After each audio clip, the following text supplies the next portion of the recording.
Fort Lauderdale, how you feeling? I said, how you feeling, Fort Lauderdale?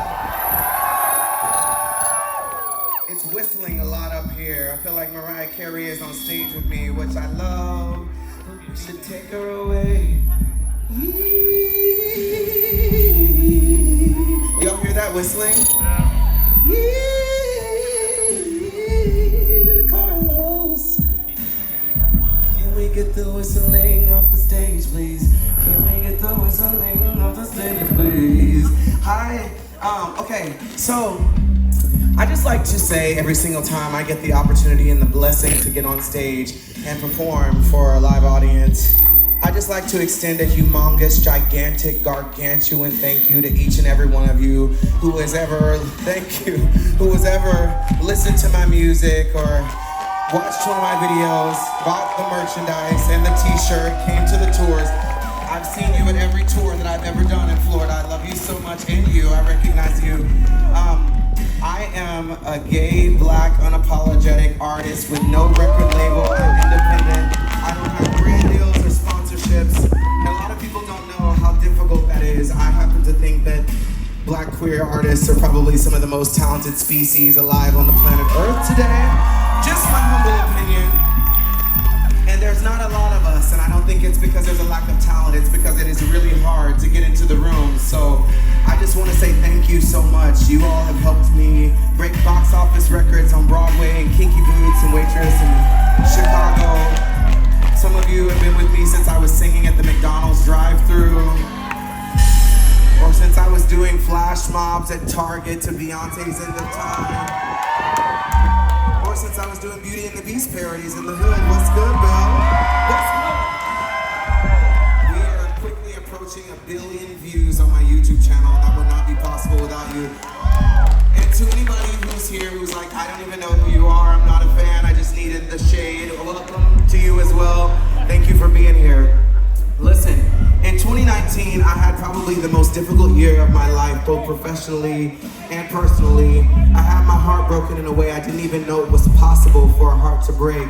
And for the first time in my adult life, I found myself looking in the mirror and saying to myself, Todrick, are you beautiful? Do you deserve to fall in love like you see in the movies? Are you talented? Should you just let this dream die? And what I learned in my 30s, Florida, is that looking at yourself in the mirror and truly being in love with the person you see staring back at you is probably the most difficult thing in the world for us as human beings to do. It's so hard. You have to wake up every day and make the conscious effort and decision to fall madly, deeply, head over heels in love with yourself. Because when you do that, Florida, you won't let some dirtbag boy stab you in the back or some so-called friend throw you under the bus, because you would have had the courage and the self-worth to walk away from them the first time they showed you who they were. And so, in 2019, in the darkest moment of my life, I wrote probably the most important love song any human being could write to themselves. I wrote a love song, and I wrote that love song to myself. And I want to sing that for you all today, just in case there's anybody out here who even for a millisecond wakes up and doubts that you're enough. These lyrics and this melody are for you. I sing love songs all the time. I sing children lullabies. I play anthems and then I press rewind. But this is a love song, but a different kind. 'Cause I let others tear me apart.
I saw church songs on my life, and I had church books thrown me aside, and I had best friends try to steal mine, but I'm still standing, and I'm doing alright. Now I'm embracing all my scars. There's nothing like facing who you are. And when you're down and need some help, don't gotta lean on no one else. Just sing this love song to yourself. And I promise you I can. I can love you hard. I can treat you better. You're beautiful. Yeah, yeah, yeah. Life is harder, but I'ma fight for you harder. Hey, you're beautiful. You're beautiful. Yeah, yeah. I am. I am. Lord, I am.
Thank you, Fort Lauderdale.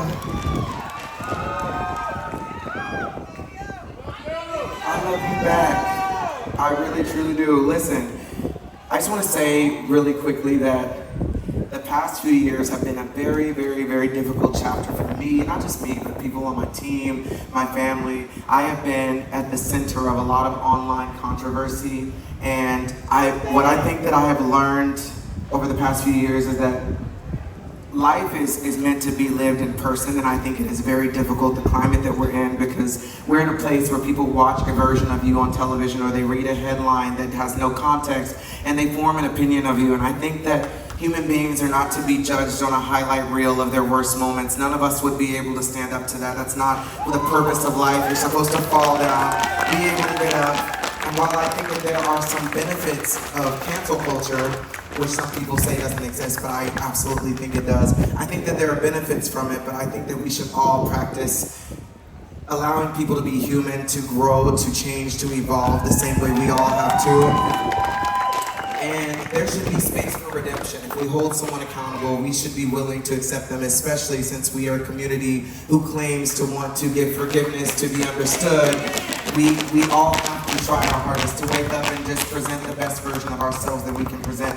And I just want to say that I think one of the hardest parts about going through a lot of this is that for years and years I had all these people around me that were like, bitch, bitch, I'm your bestie, I love you, whatever, I'm here for you, I would never not be here for you. And the moment your verified check or your popularity is no longer beneficial to those people, it's interesting how it's not COVID, but they start socially distancing themselves from you. And so, I had to learn the hard way who your real friends are, who the people are who will stand by you through thick and thin, because that's what real love is, that's what real friendship is, that's what real support is. It's not abandoning the people that you're with when things get complicated. It's those people who ride with you through those hard chapters. And I think that if anybody, just a word of advice from somebody who's lived through it, if somebody tells you, you can trust me, that's probably somebody, the first person you should not trust. Trust should be earned over time. If you're not willing to put in the work, the blood, sweat, and tears, the years, the actual time to be trusted, those are people you shouldn't trust. Just take that from somebody who has been canceled a lot. And I just want to say thank you so much to the Florida AIDS Walk. I think one of the most difficult parts also about doing this is that when you get canceled, it becomes difficult for you to even do advocacy work. And as a Black queer person who is part of a community that is so affected by HIV, I think that we need more Black queer artists that are in a position to be able to use their megaphone to spread truth and statistics and resources to help people just have knowledge about this thing that used to be so scary. Billy Porter is a great mentor of mine, and he sat me down, yes, before he had ever come out with his story about his journey with HIV, he sat down and told me, you have to watch How to Survive a Plague. It's a documentary. I don't know if you've seen it, but if you haven't seen it, you should go watch it, because it really shows you the fight that people had to do to organize these campaigns and these sit-ins and these protests during a time that we didn't have social media. You couldn't just send out a text to all your friends in a group thread. These people fought so hard so that we could be here today, alive and healthy, whether you're living with HIV or somebody who is living adjacent with somebody who is HIV positive, so we can have the awareness to end the stigma. And I've just learned so much, and I'm so appreciative of Florida AIDS Walk for having me here so that I can continue to do advocacy work, because I love gay people in the gay community so much. I love us. In 2021, I was sitting in my closet, ironically, and for the first time in my life, I was like, I am so proud to be gay, and if I could come back as anything else, I would just come back gayer. I don't know, I don't know what I can change about it, but I just think that we are such survivors and fighters. We are the wittiest, most beautiful, most innovative community in the world. No offense to the straight people who are allies, thank you for being here, but we're cooler than you. I'm kidding. But I just appreciate you all having me here. This has been an insane journey, and I got to do Florida Pride last year, and I just appreciate Florida always supporting me, bringing me back out, and allowing me to share my craft and my artistry with you. So thank you so very much. I appreciate you all being here and watching. I love you back, bitch, and you look amazing in that harness. Yes, God. All right, I have a little bit of bad news, and please don't be mad at me, I'm just the messenger. They just let me know backstage that while it's a lovely day right now, there is a thunderstorm coming here, and I know, and it's about to start raining right about now.